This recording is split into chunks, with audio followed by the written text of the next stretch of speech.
Hello viewers, welcome back to the Novabus Fan. I hope you've all been doing very well and most of all been staying safe in these more than unusual times. The topic of today's video is one that I'm sure has a lot of people talking. It's time to talk about the REM, or the Réseau Express métropolitain, in this second installment of my series covering the construction of Montreal's brand new light metro system. You may remember the first one of these I did back in January, covering the downtown construction of the McGill station. About 2,000 of you watched that and plenty of you commented, and in my mind that meant there was no doubt about continuing this series. And I mean, to start with, the REM is a kind of a big, huge, massively big deal, and there was no way I wasn't going to cover it either way. So onwards with this coverage, and for many future videos to come, and today we're going to be discussing a pretty important section of the project. Now first, a little bit of backstory. The day that I filmed that video at McGill, I had initially planned to go to the Deux-Montagnes line because this is probably the biggest portion of the project. It's the line that branches off and makes the rest of the system, basically. It's the central portion of the system. And well, time constraints and whatnot, I didn't have a chance to go. But I did get to go somewhat later on, around the time when the line was initially supposed to close in March, just before then. So it was a day where the construction wasn't happening. It was a day, it looks a lot like how it would look right now, with everything closed down. But of course we all know what happened and how construction got pushed back to the month of May, or the closure rather, of the the Ruisseau to Gare Centrale portion of the Deux-Montagnes line. And now, well, it's upon us. It's time for the first major closure of the line, which means, of course, Deux-Montagnes line will be cut short to Bois-Franc, train bus service to downtown to mitigate the rest of the line, or to commuter other metro stations, transit hubs and whatnot. The Mascouche line being detoured, and of course the biggest deal of all, the closure of the Mont-Royal tunnel, which is probably one of the most important landmarks when it comes to this project, as this tunnel's been open and in use for over 100 years, and now we'll be seeing a completely new revitalization, modernization, and of course some excavation as well, especially when it comes to one of the deepest transit stations in North America at Edouard-Montpetit, which is very fascinating and something I really like to cover in more detail. I hope I can find a way around that at some stage.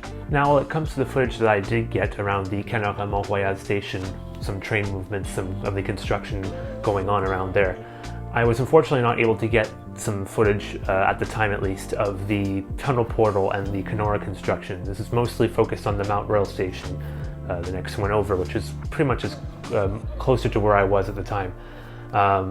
But that being said, when it comes to the Mont-Royal tunnel, I do have a very interesting video that I filmed years ago, quite a few years ago, that I will be sure to link up in the cards at the top of this video, of a ride that I took from Gare Centrale to Canora station, cab forward, on the Deux-Montagnes line, so before any of this construction happened, but you get to see the entire tunnel from end to end, and I still think it's a fascinating video, and in hindsight I'm extremely happy I filmed it. So I invite you to go check that out up in the cards. It's a really cool video, and I do hope you enjoy that for a proper look at the tunnel as it is today. Now, along with some of those trains that I shot, I made sure to film some of the construction sites around in that area, like I said, at the Mont-Royal station in particular. The first of these comes into view as I'm filming this Mascouche bound train departing Canora Mont-Royal for the junction onto the Saint Laurent sub, a Huntsic, and further on. He's moving on a approach or a medium signal, I believe, and he's on his way to through a construction zone, so he's going pretty slow. You can already get an idea of what's going on as the train moves slowly through that work area. Now just picture in a couple of years that train replaced by a light rail train, or an Alstom Metropolis as they will be, and I think it's really cool. I can't wait to see that in for real, of course, maybe not from that exact viewpoint, but it kind of gives you an idea of where the station will be and where the trains will be, at least so far as we can see right now. Obviously, I had to go and take a closer look. There were no workers on site that day, which has kind of been the case of the whole pandemic-related shutdowns, but at the time I also got lucky when I filmed that day when there was not much going on. And as you can see, it's just really something cool to see. The foundations for the platforms are both in. The structure for the buildings is starting to go up in terms of rebar, and some concrete elements going in as well. And of course, if you were to go to Canora station, you'd see a very similar story. It's very very much on the same level of progress at Canora, and a whole bunch more of that to come in the coming years. Of course, compared to other parts of the system, it's actually less further along than, let's say, on the South Shore, where there's literally a complete station basically ready to go, well, in terms of at least structure and whatnot. And there's even tamped down tracks on the South Shore already, this being the first portion that's going to be going into service.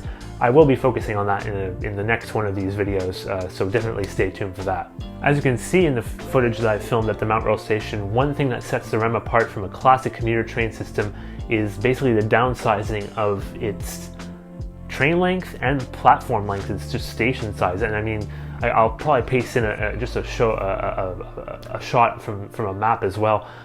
Is, you know, compared to the original length of the Mont-Royal train station, comparing that to what the platforms take up, it's about half of what the original station took up.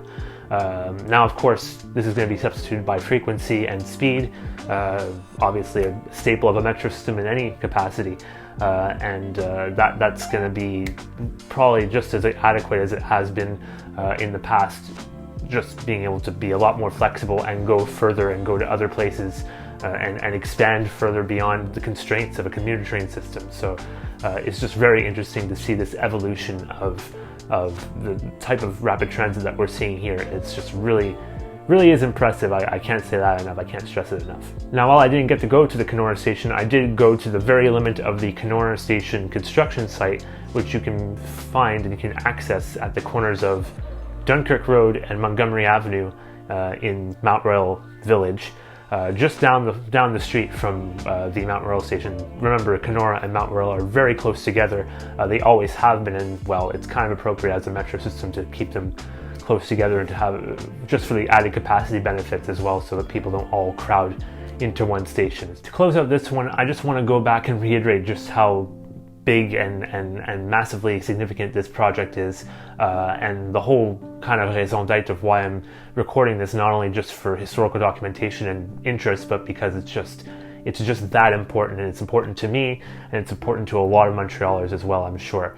And I mean, just think about it, especially in the context of the Deux-Montagnes line itself. This is a line that's been in service for over 100 years. Just everything that this line has seen, and how many people it's moved and how many people it's affected, it's incredible. And now this new iteration in the form of the REM, especially with the Deux-Montagnes being the backbone of this project, being the branch that leads to all the other branches, it's simply incredible. And seeing this evolution happen, it's almost as significant, I'd say, probably very close to being as significant to the Montreal Metro's inception, or any other major rapid transit system that we see in a lot of cities around the world. It's on that same level, only now it's going to join and complement the Montreal Metro and really expand the rapid transit potential of Montreal. And it's extremely exciting, and I can't wait to see this running in service and being able to go all over the place a lot quicker in Montreal. And it's, you know, just another check on a 102-year-old history of this line, and preparing it for the next 100 years, and it's extremely exciting. Of course, as you can tell by my enthusiasm, I will be continuing to follow this construction project for the years to come. All corners of it I plan on visiting, the West Island bits, the airport bits if I can, and of course the South Shore bits. I live like within 15 minutes of drive from where the South Shore extension is going to be. So I'm definitely going to be going to see that. Probably in the next video you're going to see in this series, I'm going to go and cover what they're doing with that. Of course, there's other connections to that as well that I can probably make in future videos, so definitely stay tuned for that. And I'd love to have a discussion in the comments below. Please comment below what you think of not just this project as a whole, but specifically the Deux-Montagnes bit, because I know it's controversial. I know a lot of people have something to say, whether it be positive or negative. I love to hear both sides of the argument, but to me, I think there's too many positives that outweigh the negatives here. It's something that's going to be hugely beneficial, and I think the people who are worried and apprehensive about it right now are going to see the light when this all opens, and they'll be able to use it for the first time. So definitely leave your comments below. I love to have a discussion and talk about this. I think it'd be very fun. I just want to do this more often when it comes to my content, either discuss what I'm talking about with you guys, or just make more types of these videos like this, kind of branch out a bit more. And you're going to be seeing more of that along with some other cool things coming up very soon. So definitely stay tuned, get subscribed if you haven't already, notified, all that stuff. And don't forget comments. I loved your feedback. Read all of it, try to interact with as much of it as I can. And I guess I'll see you there in the comments. For now though, that's been it. I hope you guys enjoyed this video. Get subscribed and notified if you haven't already. And I guess I'll be seeing you out there somewhere on the line. Catch you guys in the next one. Cheers.